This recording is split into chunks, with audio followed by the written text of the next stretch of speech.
Baby, you and me, our twisted fantasy. Walk up and take a seat. Hold on tight. Situation critical. Let's have a million blocks of obstacles. You help me. See a different people. Halo semuanya, jadi di kesempatan kali ini kita akan membahas tentang dari Melayu ke Indonesia, perjalanan bahasa persatuan kita dengan dosen pengampu Bapak Henry Kamar, SE, MSI. Dari kelompok 4 yang beranggota Rayeta Maharani, Naila Nadira, Adinda Salsabila, Muhammad Zaki, dan Siti Zahra Atika. Oke, yang pertama kita akan membahas tentang sejarah bahasa Melayu. Asal-usul bahasa Melayu itu dari keluarga bahasa Austronesia yang digunakan oleh masyarakat di kawasan Asia Tenggara, khususnya di Semenanjung Malaysia, Sumatera, dan Kalimantan. Bahasa ini berkembang dari bahasa Proto-Melayu, Polinesia, dan dipengaruhi oleh bahasa Sanskrit, Arab, dan Tamil. Yang kedua itu penyebaran bahasa Melayu di Nusantara. Bahasa Melayu tersebar luas di Nusantara melalui interaksi perdagangan sejak abad pertama Masehi. Bahasa ini menjadi lingua franca di wilayah tersebut, digunakan oleh berbagai suku bangsa sebagai alat komunikasi. Selanjutnya itu peran perdagangan dalam perkembangan bahasa Melayu. Perdagangan di pelabuhan-pelabuhan besar Nusantara seperti Melaka mempercepat penyebaran bahasa Melayu. Selanjutnya itu pengaruh kerajaan-kerajaan Melayu. Kerajaan-kerajaan seperti Sriwijaya, Majapahit, dan Melaka memperkenalkan bahasa Melayu sebagai bahasa resmi, pemerintahan, dan kebudayaan. Kerajaan Melaka khususnya membuat bahasa Melayu semakin dominan dengan menggunakan tulisan Jawi dan memperluas pengaruhnya ke seluruh kawasan.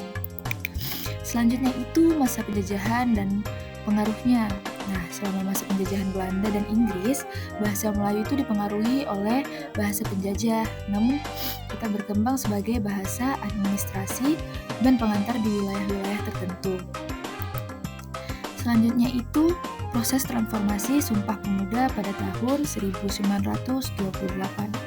Sumpah Pemuda yang diikrarkan pada tanggal 28 Oktober tahun 1928 oleh para pemuda Indonesia menyatakan bahasa Indonesia atau varian standar dari bahasa Melayu sebagai bahasa persatuan. Hal ini menandai tonggak penting dalam pembentukan identitas nasional Indonesia dan penguatan bahasa Melayu sebagai bahasa negara. Oke, yang selanjutnya itu Kongres Bahasa Indonesia. Kongres Bahasa Indonesia pertama kali diadakan pada tahun 1938 dan menjadi forum penting untuk menetapkan dan memajukan bahasa Indonesia. Kongres ini menghasilkan keputusan untuk menetapkan ejaan yang baku dan memperjuangkan penggunaan bahasa Indonesia di seluruh lapisan masyarakat. Nah, selanjutnya itu peran tokoh-tokoh bahasa. Tokoh-tokoh seperti Muhammad Yamin, Suwandi, dan R.M. Jamil memberi kontribusi besar terhadap pengembangan bahasa Indonesia, baik dalam aspek kebijakan bahasa, penyusunan kamus, maupun pembentukan tata bahasa. Oke, perkembangan bahasa Indonesia pertama itu ejaan Van Ophuijsen. Ejaan Van Ophuijsen diperkenalkan pada tahun 1901 oleh pemerintah Belanda untuk menyelaraskan penulisan bahasa Melayu. Ejaan ini banyak menggunakan huruf OE dan DJ, serta memperkenalkan aturan tertentu dalam penulisan kata. Yang kedua itu ejaan Suwandi. Ejaan Suwandi diresmikan pada tahun 1947 untuk menggantikan ejaan Van Ophuijsen. Ejaan ini lebih menyederhanakan aturan seperti nanti OE itu menjadi U dan DJ itu menjadi J, serta lebih sesuai dengan fonetik bahasa Indonesia. Selanjutnya itu EYD atau ejaan yang disempurnakan. EYD diperkenalkan pada tahun 1972 untuk menyempurnakan sistem ejaan sebelumnya. EYD menetapkan aturan yang lebih baku termasuk penulisan C untuk CH dan penggunaan huruf G untuk IJ dalam kata-kata serapan. Selanjutnya itu pedoman umum ejaan bahasa Indonesia. PUEBI itu yang dikeluarkan pada tahun 2015 adalah pedoman resmi ejaan bahasa Indonesia saat ini. PUEBI mencakup aturan tentang penulisan kata, menggunakan huruf kapital, tanda baca, dan penulisan kata serapan yang menjadikan bahasa Indonesia lebih konsisten dan mudah dipahami. Nah, jadi perbandingan contoh kata-kata Melayu versus Indonesia itu misalnya Melayunya itu bahasanya kereta itu mobil, Indonesia itu mobil. Nah, kalau Melayunya itu pelamin kayak tempat duduk pengantin itu, Indonesia itu pelaminan. Seperti itu. Dan yang kedua itu pengaruh bahasa asing, Melayu dan Indonesia nih.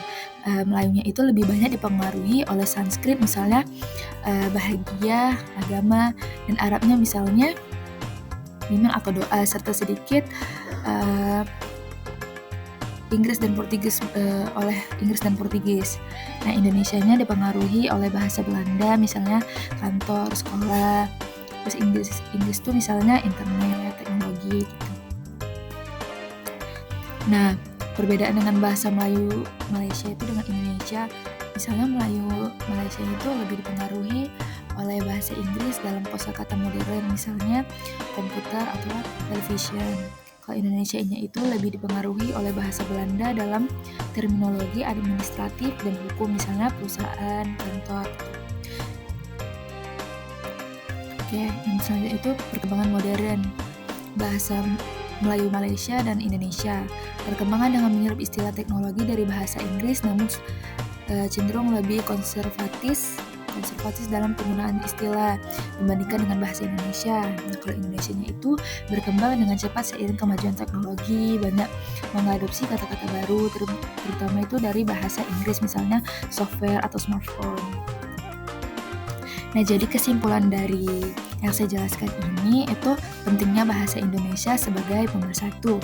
Bahasa Indonesia berperan penting sebagai bahasa persatuan yang menyatukan berbagai suku dan budaya di Indonesia, memperkuat identitas nasional. Yang kedua itu peran generasi muda. Generasi muda itu bertanggung jawab untuk melestarikan dan mengembangkan bahasa Indonesia, memastikan bahasa ini tetap relevan dan mencerminkan nilai budaya bangsa. Ketiga itu tantangan di era digital. Bahasa Indonesia menghadapi pengaruh bahasa asing, terutama Inggris di dunia digital. Generasi muda harus menjaga penggunaan bahasa Indonesia yang baik sambil mengadaptasi teknologi modern. Oke, jadi sekian penjelasan dari saya. Terima kasih.